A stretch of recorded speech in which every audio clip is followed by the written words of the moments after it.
Just grab it with your hand, Dan. No. Look at that shit. Hey, what's up guys, it's Michael with Reptile back with another video today, and today we're doing an Arizona herping video. If you haven't seen, a couple of weeks ago I actually went out to Arizona and I was posting some pictures as well as some videos on Instagram with some of my buddies and some of the Arizona native herps. So if you don't follow me on Instagram and you totally missed that, then you'd obviously have no idea what I was doing, and you should probably fix that by saucing me a follow down below, or there's also the link on screen so you can search it up later. But now that you've followed me on Instagram, we can get on to this herping video. So now that you've tossed me a follow on Instagram, make sure you can just kind of chill out and enjoy the next like 15 to 20 minutes of just some crazy clips of me and my friends, as well as some educational content regarding some of the animals that we found. The nights that we were out herping were gorgeous. The temps were in the mid 90s, so that's about 30 degrees Celsius at like 1 in the morning. Both days that we went out happened to fall a day after or the day before a large monsoon hit. The electrical storms that were happening at the time were incredible. You'll see some of the lightning happening in this video. It doesn't really pick up well on camera, but whoo boy was it sweet in real life. We spent a couple hours road cruising, driving from location to location, and we really didn't find a heck of a lot. Although we did find a couple animals, and you'll see them right now. One of the first things we came across while road cruising is the tailless whip scorpion, or Paraphrinus mexicanus.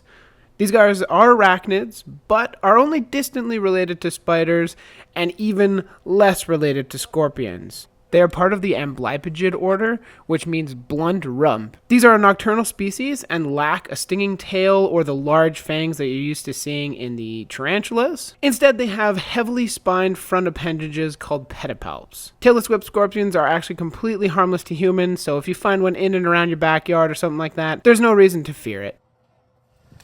10 or 15 minutes later, we stumbled upon our first of many western diamondback rattlesnakes, or Crotalus atrox, which by the end of this video you will see plenty of. We saw in the teens. Fun fact about Arizona is that they're actually home to 13 different species of rattlesnakes, and that is the most of any state in the US. In general, the western diamondbacks live in dry, rocky shrubland areas, but will venture onto roads like this one later at night to get some of the nighttime heat off the road. To an untrained eye, it's very common to get these mixed up between Mojave rattlers, but when you start to come in contact with more of them, the giveaway is the base of the tail. The atrox has very distinct bands. The Mojave rattler's tail is not so banded, it's more milked together. Now that we've covered most of what we're actually going to see in here, you guys can enjoy the rest of the actual audio and footage coming up later in the video.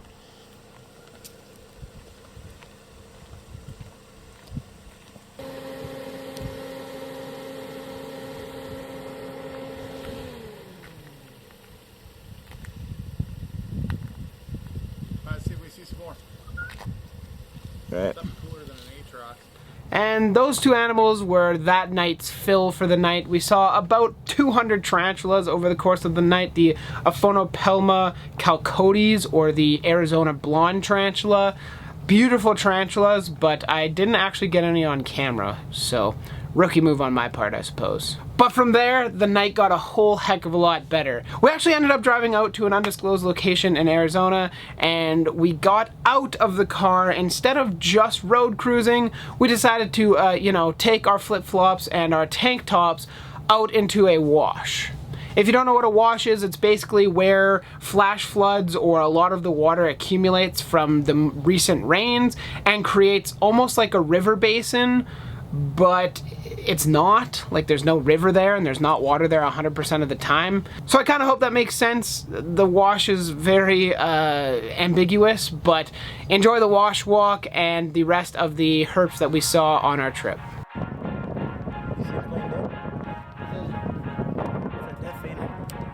It's pretty cool, huh? Yeah, that's cool.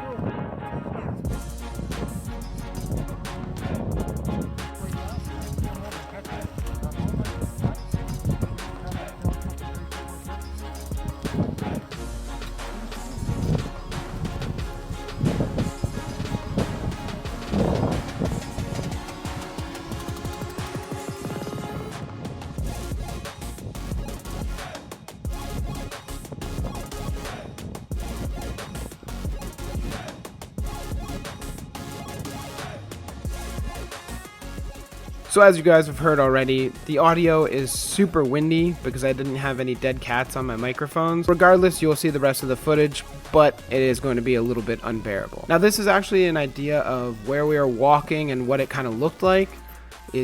As you can see, it was mostly fine-grained gravel as well as some sand, and there was bushland everywhere. It was most common to find things up under or very close to the bushes or right under the rocky ledges created by the water erosion. If you're actually out herping, then you might want to check these kinds of places, especially if you're in a similar habitat.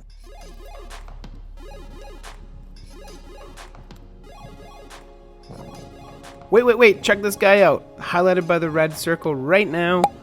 This is a Utah stansburyana, or the side blotch lizard. It's very similar to the western fence lizard in the Arizona desert, but it has the black blotches on its side, which is its dead giveaway. During the day, you would be lucky to even get close to one, let alone catch one, but I found this guy sleeping in a bush, as you saw, and was lucky enough to catch it. In the daytime, they're super flighty and really fast. Anyways though, these guys are primarily insectivorous, and their habitat generally ranges from the rocky shrubland to like this kind of a wash type habitat. Yeah.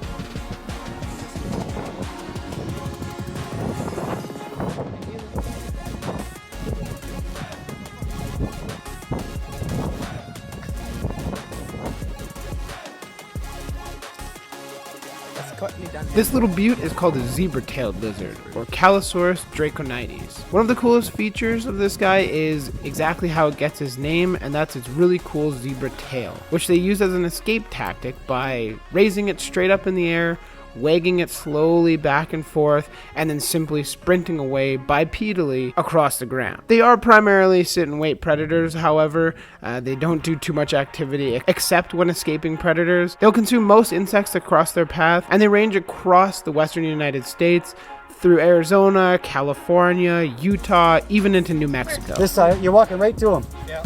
You see him? Which side, right or left? Oh, there you go. Left side, right through. He's looking at you. He's moving. And he's gone.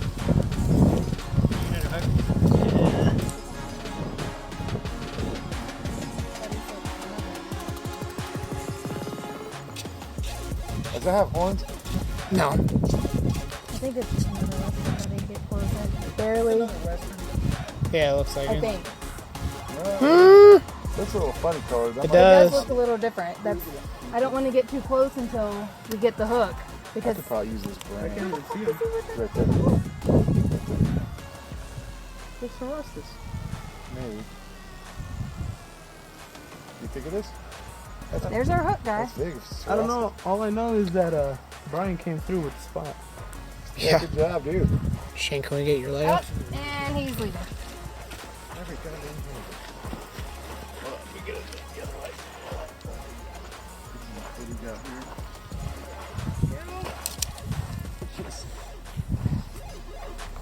He's in there. Oh, right here. You see it? I've always been a free-handed catch his ass, but he's mine.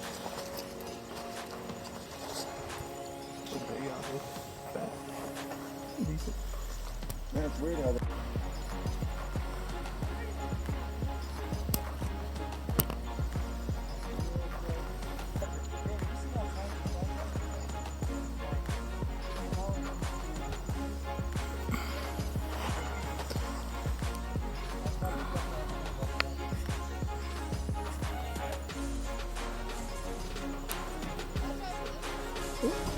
He wanted that bug. Yeah, he did.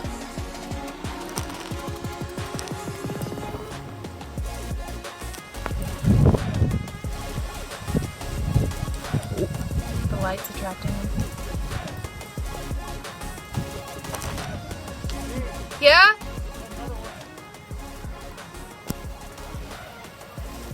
It's another western. Just got it. You see that? Yep.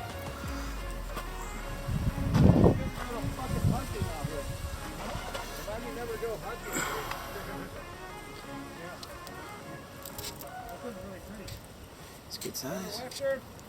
Well, that was cool. That was cool. Or not. Uh, You want me to move it?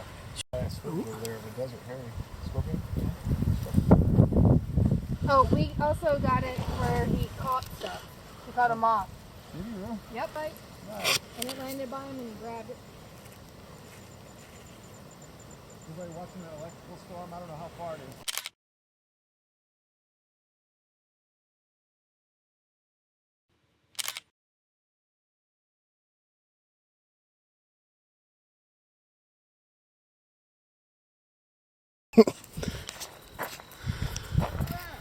Over here.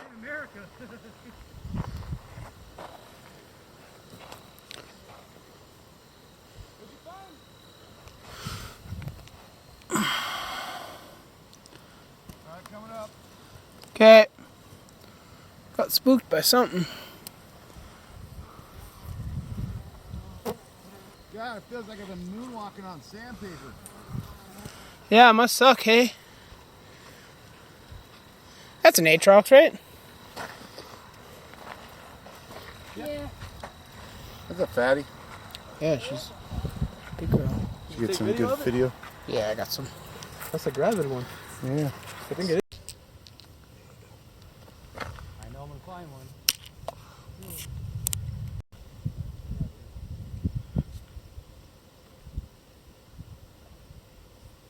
Gone too long without seeing another one.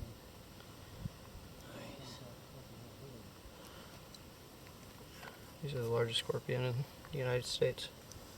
These guys get huge. The desert hares? Yeah, like twice the size of this one. Oh. I've seen some ones that are almost the size of my hand. Pretty cool.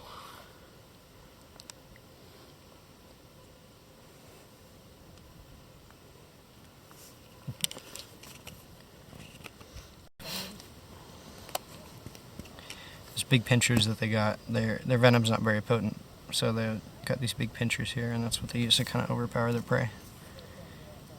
Good rule of thumb with most scorpions in the United States, the bigger the pinchers are, the less powerful. toxic. Yeah. It's on there. No, it does not. Palo Verde beetle? Where'd you find him? It just landed in the wash and froze. These are kind of animals. It's crazy.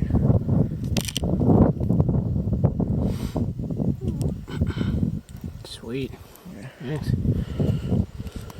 The larvae, they specialize on, they're root borers, so they specialize in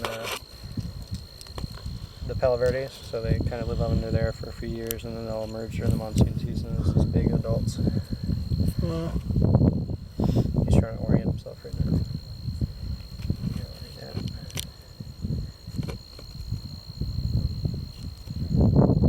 Cool. Actually, it looks like a female.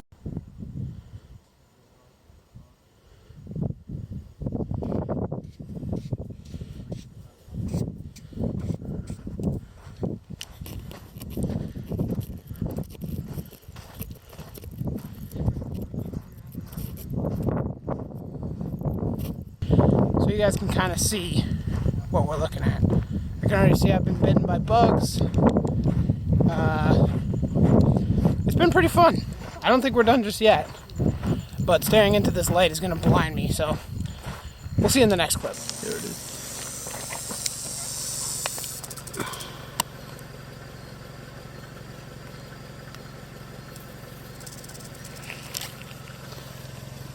First one to make noise today.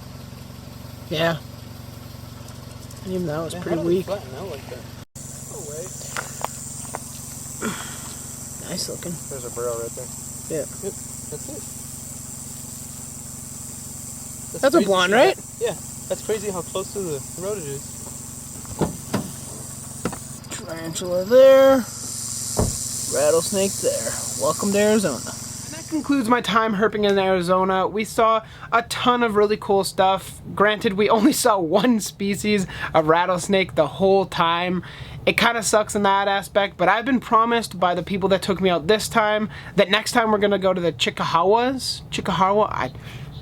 that's what you get. We're gonna go down to the Chickahawas and do some herping there. I don't know if I pronounced that right, but we're just gonna keep rolling. But it's basically a range of mountains that has a ton of diversity of herps, and I cannot wait to go down there and do that, hopefully next summer. But anyways, I wanted to thank those of you that made this trip possible for me, well, at least the herping part of the trip. Eric, Dan, Shane, Bryant, and I think his name was Justin. I don't really remember, to be totally honest. Those were the guys that ended up taking me out several times, driving me all around, and I really appreciate it. So I want to thank you guys. I hope you're watching this because it kind of has you in it, so it's relevant. But I really did have a blast, and I cannot wait for next time I'm out. I honestly think it's safe to say that if I actually lived in Phoenix, I'd be out herping all the time. It's one of the things that I really enjoy. I actually really like driving, and I stay up late pretty much every night, and I think it's just a good way to kind of hang out, relax, and enjoy the actual fauna that occurs